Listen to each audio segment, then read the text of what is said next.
Hi friends, ఇండియాలో ఆగ్రాలో ఉన్న మొఘల్ సామ్రాజ్యానికి చెందిన ఇంజనీర్లు సృష్టించిన అద్భుతం. దీన్ని ప్రపంచంలో అందరూ తాజ్మహల్ అంటారు. 42 ఎకరాల విస్తీర్ణంలో గల ఈ కట్టడం దూరం నుంచి చూస్తే కూడా మెరుస్తూ ఉంటుంది. లోపల మాత్రం ఎన్నో అద్భుతాలను తనలో దాచుకుంది. పైన మేఘాలను చూస్తే ఎంతో ఉదాసీనంగా ఉంటాయి. 400 సంవత్సరాల క్రితం కట్టిన ఈ పెద్ద కట్టడం ఒక అద్భుతం. దీన్ని ఇప్పుడు ప్రపంచంలోనే 7వ అద్భుతంగా పిలుస్తారు. దీనిని కట్టడానికి 20,000 మందికి పైగా శ్రామికులు పనిచేశారు. పగలు రాత్రి దాదాపు 22 సంవత్సరాల పాటు శ్రామికులు తమ చెమటని తమ రక్తాన్ని దారబోశారు ఈ కట్టడం కట్టడానికి. ఒకవేళ ఇప్పుడు దీనికి వెలకడితే $1 బిలియన్ ఉంటుంది. అంటే 70,000 కోట్లకు పైగా ఉంటుంది. ఎందుకంటే ఈ కట్టడంలో గల నైపుణ్యాలు ఆ రోజుల్లో మొఘల్ ఇంజనీర్లు సృష్టించిన అద్భుతాన్ని ఈ రోజుకు మన ఇంజనీర్లు పొగుడుతూ ఉంటారు. ఈ తాజ్మహల్ ని ఎలా నిర్మించారంటే, మెయిన్ డోర్ నుంచి వెనక వైపుకు చూస్తే అది అతి పెద్ద కట్టడంలా కనిపిస్తుంది. మెయిన్ డోర్ నుంచి ఎప్పుడైతే దాని దగ్గరకు వెళ్తూ ఉంటామో అది చిన్నగా కనిపిస్తుంది. తాజ్మహల్ కు 4 పక్కల ఉన్న స్తంభాలు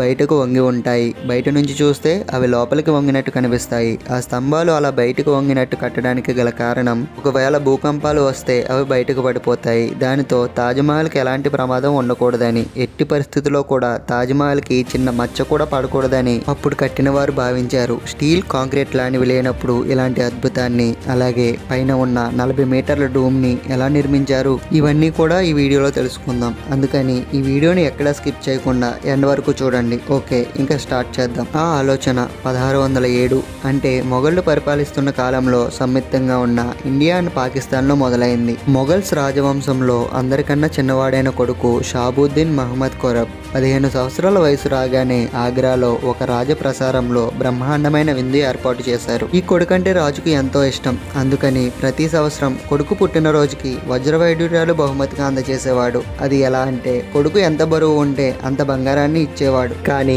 ఈ జన్మదిన సందర్భంగా ఈసారి ఏదైనా విశిష్టమైనది ఇవ్వాలనుకున్నాడు. విషయం ఏంటంటే, తనకిష్టమైన కుమారుణ్ణి తన స్నేహితుని కుమార్తె ముంతాజ్కి ఇచ్చి పెళ్లి చేశాడు. వాళ్ళిద్దరికి మొదటి చూపులోనే ఒకరంటే ఒకరికి ఇష్టం ఏర్పడింది. అప్పుడు ఎవ్వరికీ తెలియదు వీళ్ళిద్దరి మధ్యలో ఉన్న ప్రేమ ప్రపంచంలో శాశ్వతంగా నిలిచిపోతుందని. ఇంకో 10 సంవత్సరాలు ఎన్నో యుద్ధాలు చేసి విజయాలు సాధించాడు. ఆ విజయాలకి పొంగిపోయి తండ్రి కొడుకుకి ఒక బిరుదు ఇస్తాడు. దాని పేరే షాజహాన్. దాని అర్థం ఏంటంటే ప్రపంచానికి రాజు అని. షాజహాన్కి 6 భార్యలు ఉండేవారు. వారంతా ఒక రాజ పాసాదంలో ఉండేవారు. వారందరిలోనూ ఎక్కువగా ముంతాజ్ను ప్రేమించేవాడు. అందుకే తన ఎక్కువ సమయాన్ని ముంతాజ్తో గడిపేవాడు. కాలం చాలా వేగంగా వెళ్ళిపోతూ ఉంది. 4 సంవత్సరాల తర్వాత, అంటే 1621లో షాజహాన్ తండ్రి చనిపోయాడు. అప్పటికే రాజ్యంలో తండ్రికి తగ్గ తనయుడిగా పేరు తెచ్చుకున్న షాజహాన్ తండ్రి చనిపోయిన 7 సంవత్సరాల తర్వాత మహారాజుగా బాధ్యతలు స్వీకరించాడు. ఇండియా, పాకిస్తాన్తో పాటు ఆఫ్ఘనిస్తాన్, ఇంకా కొన్ని ప్రదేశాలను కూడా షాజహాన్ పరిపాలించేవాడు. నిర్ణయాలన్నీ షాజహానే తీసుకునేవాడు. ముంతాజ్ వెనక నుండి తన సలహాలు ఇచ్చేది.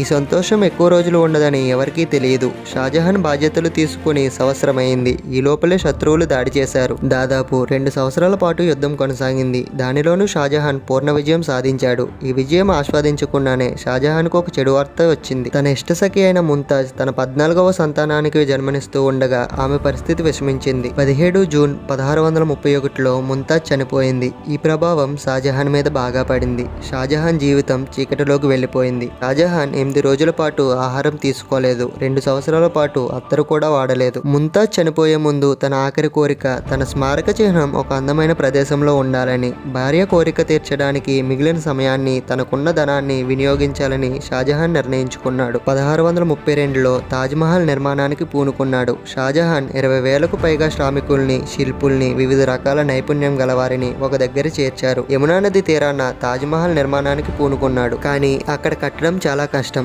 నదీ తీరంలో భూమి చాలా మెత్తగా ఉంటుంది. అక్కడ నిర్మాణం చేయడం చాలా కష్టం. పునాదులు తీస్తే నదీ తీరంలో ఉన్న నీళ్లు నిర్మాణానికి నష్టం చేస్తాయేమో అని భయం. దీనికి విరుగుడిగా అక్కడ ఇంజనీర్లు భూమి లోపల పెద్ద పెద్ద గుంతలు ఏర్పాటు చేశారు. ఈ సమస్య నుంచి బయటపడడానికి ఈ గుంతల్ని రాళ్లతో నింపేశారు. దానితో రాళ్లతో కూడిన పెద్ద కాలంని నిర్మించారు. ఈ పనిని సక్రమంగా చేయడానికి శ్రామికులతో పాటు ఏనుగులను కూడా పెద్ద సంఖ్యలో ఉపయోగించారు. ఇంజనీర్ల ఏ ఐడియా ఫలించింది. మెదగ మట్టి మీద కూడా పునాదులు ఏర్పాటు చేశారు. ఇంకా దాని తర్వాత మిగిలింది భవన నిర్మాణం. అది ఎలా ఉండాలంటే, ఇక ముందు అది ఎవరూ చూసినట్టు ఉండకూడదు. ఈ భవన నిర్మాణానికి ఐడియా షాజహాన్ తన పూర్వీకులు కట్టిన నిర్మాణాల నుంచి తీసుకున్నాడు. తాత కట్టిన నిర్మాణం నుంచి, తండ్రి కట్టిన నిర్మాణం నుంచి, తన మామ కట్టిన నిర్మాణం నుంచి ఒక్కొక్క ఐడియా తీసుకున్నాడు. అన్నీ తీసుకున్న తర్వాత ఒక అందమైన, ఒక కొత్త అద్భుతమైన నిర్మాణం ముందుకొచ్చింది. నిర్మాణానికి కావలసిన ఇటుకల్ని కోట్ల సంఖ్యలో తయారు చేశారు. ఆ రోజుల్లో ఆ పని అంత సులువు కాదు. ధనం కూడా విరివిగా ఖర్చు అయింది. చూస్తుండగానే షాజహాన్ ఖజానా ఖాళీ అవుతూ వస్తుంది. షాజహాన్ కు ఇవేమీ పట్టలేదు. ఎట్టి పరిస్థితుల్లోనూ ఇది పూర్తి చేయాలని అతని పట్టుదల. నిర్మాణానికి ఎంతమంది శ్రామికుల్ని పెట్టారంటే ఆ చుట్టుపక్కల ఆహార కొరత ఏర్పడింది. చుట్టుపక్కల పండే ఆహారాన్ని మొత్తం షాజహాన్ శ్రామికుల గురించి తెప్పించాడు. ఎట్టకేలకు భవన నిర్మాణం పూర్తయింది. ఇంకా మిగిలింది దానికి అందమైన ఆకృతి ఇవ్వడం. ఆగ్రా నుంచి 400 కిలోమీటర్ల దూరంలో ఉన్న రాజస్థాన్లోని మక్రానా మార్బుల్ తెప్పించారు. ఇది ప్రపంచంలోనే అత్యంత విలువైన పాలరాయి. ఈ మార్బుల్ ను ఎవరు కొనకుండా నిషేధం విధించారు. ఎప్పటి వరకు అంటే తాజ్మహల్ కంప్లీట్ అయ్యే వరకు. 1000 ఏనుగులతో రాజస్థాన్ నుండి పాలరాతిని ఆగ్రాకు తెప్పించారు. తాజ్ మహల్ మీద ఉన్న గోపురం అంటే డూమ్ ఎంత పెద్దది అంటే మన కంటితో చూస్తే ఏమీ అర్థం కాదు. ఇప్పుడు కావాలంటే ఇలాంటి డూమ్లు ఇప్పుడు ఉన్న టెక్నాలజీతో అంటే స్టీల్ తో నిర్మించవచ్చు. కానీ ఆ రోజుల్లో ఇవన్నీ లేవు. ఈ డూమ్ ని నిర్మించడానికి కేవలం రాళ్లు మాత్రమే ఉండేవి. ఆ రోజుల్లో ఉన్న ఇంజనీర్ల పనితనాన్ని ఈ రోజుకి ప్రశంసిస్తారు. తాజ్ మహల్ ఫినిషింగ్ గురించి అత్యంత ఖరీదైన రాళ్లను వాడారు. రాళ్లను అందంగా డిజైన్ చేయడం, మార్బుల్ ని నిదానంగా చెక్కడం, ఆ తర్వాత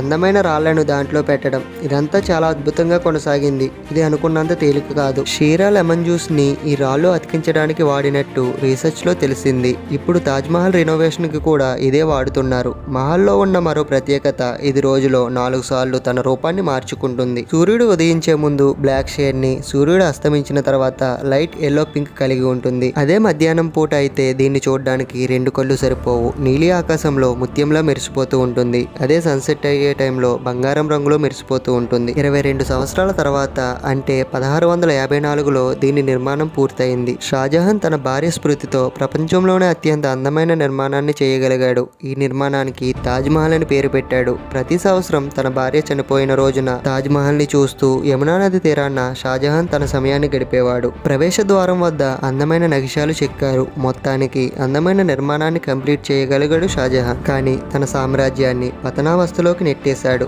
4 సంవత్సరాల తర్వాత అంటే 1658లో షాజహాన్ ముంతాజ్లకు పుట్టిన కొడుకు తండ్రిని సింహాసనం నుంచి దింపేసి తనకి తానుగా రాజుగా ప్రకటించుకున్నాడు. 30 సంవత్సరాల నుంచి ఏలుతున్న తండ్రిని ఆగ్రాలో ఒక జైల్లో పెట్టాడు. ఒక సౌకర్యం మాత్రం తండ్రికి కల్పించాడు. అదేంటంటే షాజహాన్ ఉన్న గదిలో కిటికీలోంచి తాజ్ మహల్ కనిపిస్తుంది. 8 సంవత్సరాల తర్వాత 74 ఏళ్ల వయసులో కారాగారంలోనే ఈ లోకాన్ని విడిచి వెళ్లిపోయాడు షాజహాన్. ముంతాజ్ ని కలిసే సమయం షాజహాన్ కు వచ్చేసింది. షాజహాన్ శవాన్ని కూడా తాజ్ మహల్ లోనే సమాధి చేశారు. ఎన్నో వేల సంవత్సరాలు గడిచింది. అది ఎంతో మందికి ప్రేమ చిహ్నంగా బాసిల్లుతూనే ఉంది. మీ అభిప్రాయాన్ని కామెంట్ చేయండి. ఇంకా మీరు ఎప్పుడైనా తాజ్ మహల్ కి వెళ్ళారో లేదో కూడా కామెంట్ చేయండి. ఈ వీడియో మీకు నచ్చితే లైక్ చేయండి, షేర్ చేయండి. ఇప్పటి వరకు మన ఛానల్ని సబ్స్క్రైబ్ చేసుకోకపోతే సబ్స్క్రైబ్ చేసుకోండి. బెల్ ఐకాన్ కూడా యాక్టివ్ చేసుకోండి. నెక్స్ట్ వీడియోలో మళ్ళీ కలుద్దాం. Thank you for watching.